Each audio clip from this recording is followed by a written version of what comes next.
1, 2, 3, 4, 5, 6, 7, 8. Hello, there are 16 rotors. That's an impressive machine. Where is it used? Mainly on large hay farms. That's where the high output counts when the weather's good. But also more and more on silage farms, and also by contractors who mow without conditioners. And here I have the advantage. With a tedder like this one, I'm flexible. If the weather puts me under pressure, I'm in the field with the highest output. As a rule of thumb, the tedder handles as much as 2 mower combinations. But you can only use that on flat ground, right? Here in Austria, there's nowhere flat, and because it was developed in Austria, it can also adapt properly to really bumpy terrain. We manage this by equipping the tedder with a whole load of frame hinges. Each rotor unit is mounted on its own hinged frame. They can all adapt independently of each other. And secondly, the transport wheels act like jockey wheels in the working position to guide the rotors in the direction of travel. And with this system, we achieve superb ground tracking even on uneven terrain. If it has so many hinges, how does lifting the machine at the headland work? Lifting the machine is very easy for the driver. All you need is a single-acting spool valve. You actuate this briefly and the hydraulic cylinders raise the rotors one after the other into a defined headland position. So there's plenty of ground clearance and you can easily turn at the end of the field and reverse as well. None of this is a problem. The machine looks stable and very well thought out.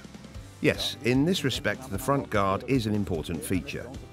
This is a supporting element on our machine. You can see that it's a truss construction to provide additional strength and support to the main frame. Why are the tine arms bent like that? There are 2 main reasons for this. On the one hand, the tine arm has a sweeping action and therefore works very smoothly, very softly, very gently. And a second important point is at the rear in the area where the tine lets go of the forage. On our machines, the tine simply lets go, and this means that no tufts of forage snag on the tine. Another point worth mentioning, we use a rotor diameter of 1.42 meters. This is actually relatively small, meaning we have an advantage in terms of ground tracking. A small rotor unit can always adapt better. And we also have advantages in terms of spreading quality. The smaller the rotor, the better the spreading quality is usually. For fence line tedding, you often see machines fitted with a swath curtain. What's your solution? Well, the name says it all. A swath curtain belongs on a rake that rakes swaths. We do things a little differently here. Our tedders have a hydraulic fence line tedding system, meaning, as you can see here, we fold the right 2 outer rotor units back by 15 degrees. And so these work evenly towards the middle of the work area and we don't end up with a swath on the outside. Sounds interesting. So like to try out this machine?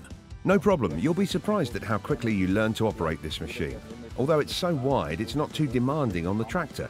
So you'll feel in control of the machine right away. Okay, thanks for the information. I'm going to have a look around the stand a little bit. My pleasure. Would you like a drink? Yes, please. My pleasure. Thank you. Bye. Goodbye.